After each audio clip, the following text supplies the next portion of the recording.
a level 35 Doctor perk. You have Bond, which is a Dwight perk unlocked at level 30. And you have Botany Knowledge, which is a level 35 Claudette perk. Now, this week's shrine is a little bit... I don't want to say the word interesting, but not too great, if I'm going to be quite honest. Now, you have Knockout. Knockout can be utilized in a number of ways. Before Freddy's rework, which is currently the patch that we're on now, when Freddy downs a survivor, their aura is revealed to him as long as he's outside of heartbeat. Therefore, if you're more than 24 meters away, etc. on Freddy Krueger, there'll be a red aura of a survivor on the ground. If you were running no perks, that's a permanent effect. So it gives them the equivalent of Deerstalker, but a little bit weaker. However, or a little bit stronger than, a little bit stronger than Deerstalker, especially if you're running Modern Abuse. However, if you decide to put on Knockout, sorry guys, we'll just turn our volume down. If you decide to run Knockout on Freddy Krueger, now when a survivor is in dying state, their allies can't see them unless they're within 32, 24, and like 16 meters. The survivors have to be really, really close. It works phenomenally well on Freddy, especially with Infectious Fright. So when you down a survivor, if you see one person scream, you can change target and go to the one person that screamed. If you see two people scream, you know to try and pick Freddy up or get a sleep, not Freddy, try and pick the survivor up or try and get a sleep on one of the targets. Can be utilized really well. Can be utilized well on a killer with an instant ninja such as Michael Myers, Leatherface, the Hillbilly. Somebody could just down somebody and rotate if he needs to, if you see multiple targets at once. What it essentially does is allows you to immobilize a player in dying state, and then other players don't get to see where he goes down. Something that makes this very damn powerful is, you know how people jump in and out of lockers to check for barbecue and chili, but, you know, to hide from it?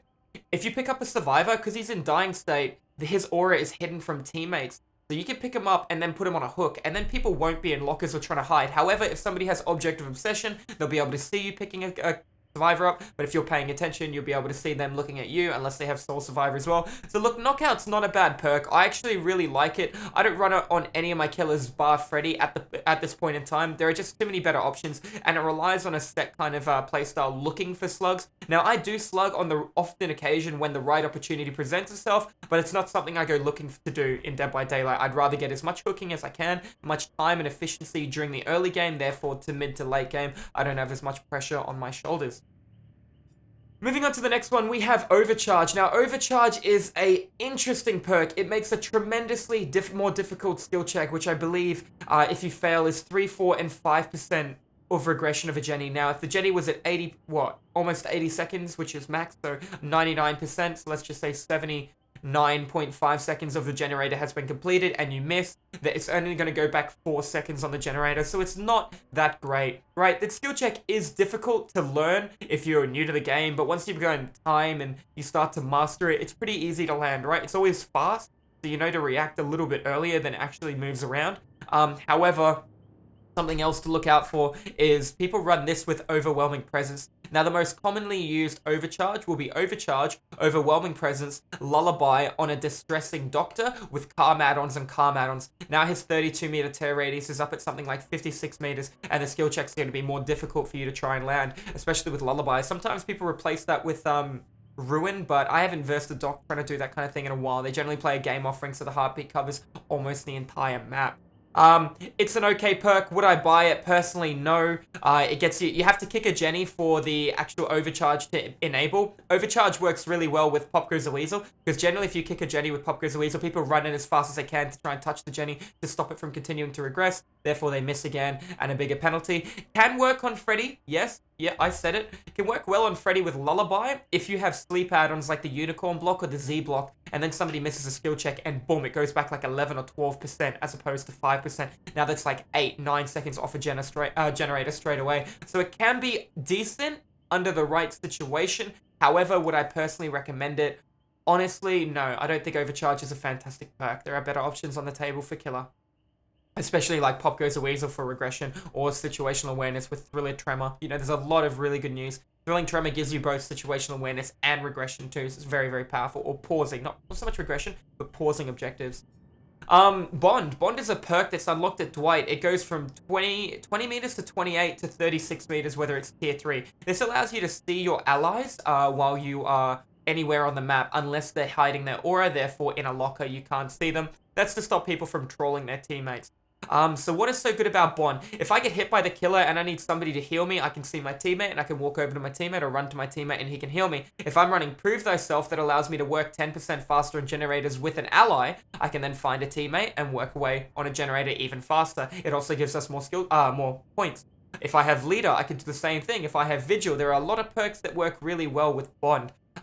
Personally, you could use Bond defensively or aggressively. Now, what's the difference? Defensively is I got hit. I'm going to go find Jeff and Jeff's going to heal me. Offensively is, okay, I'm looping the killer. I can see Jeff's to my left-hand side with Kate and they're both working on a generator. There are 2 generators left and there's 2 people on that. 2 people on a Jenny takes 55 seconds to do. If they just started, that Jenny's going to be done in 55 seconds. So instead of running left, I'm going to run to the right-hand side. I might take an M1, but I've just pulled the killer away from objective that I know that is currently being done.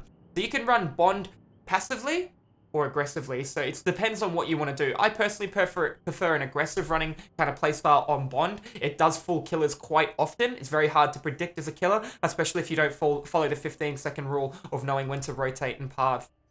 Moving on to the next one, we got Botany Knowledge. Now, Botany Knowledge is a swell perk, okay? Now, you know how Sloppy Butcher slows down your healing by 8 seconds if you're trying to self-care, so instead of self-caring in 32 seconds, you self-care in approximately 40 seconds? Well, Botany Knowledge is a better version of that. So, Sloppy Butcher is like 30%, this is 33%, so you still are going to outweigh it marginally. However, Botany Knowledge on self-care, you're going to heal 32 seconds, you got 33% off there. You're easily knocking about 10, 11 seconds off, which is great. It's going to allow you to heal a lot quicker. However, that's 2 perk slots. You'd be better off bringing a med kit, any color med kit, and then Botany Knowledge. If you're bringing a med kit with extra charges, or you're bringing a yellow med kit, so yellow or above, you're going to be able to heal twice with Botany Knowledge. Keep in mind, it takes 16 seconds to heal with the med kit, and you're going to take 33% off that 16 seconds. So you're going to pull that down to about 10 seconds, and then if you're landing grades, you can get it down to about 8 seconds. Then if you have add-ons on your med kit to give you 25% faster, such as the gel dressing or the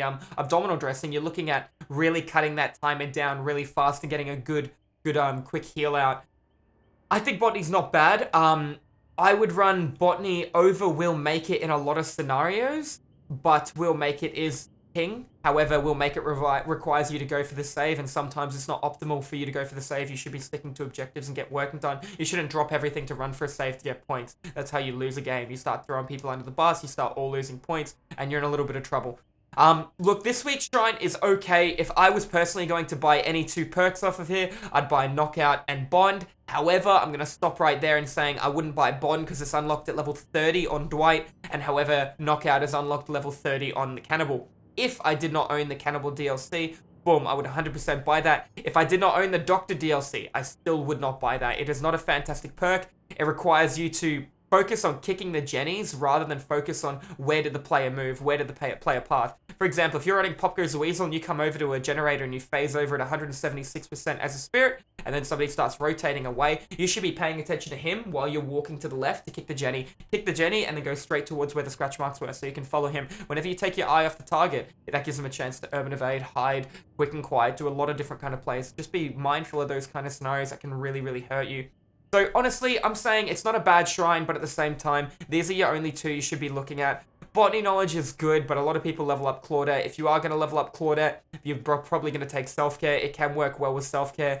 Empathy, which is another Claudette perk at level 30, is good with Will Make It. Will Make It isn't a teachable. It comes free in the Blood Web for anyone to have a chance of finding alongside perks like Kindred. If you run Will Make It and Empathy and you run around and heal your team, it can be good, but you're wasting a lot of time doing that kind of thing as well. So it's very, you know, circumstance kind of like dependent. All in all, like I said, not a great shrine, not a bad shrine. We've had worse, we've had a hell of a lot better. But guys, that's going to be all for the shrine this week, and I will see you beautiful people next shrine. Alrighty guys, so I do a shrine, did you hear that? Okay.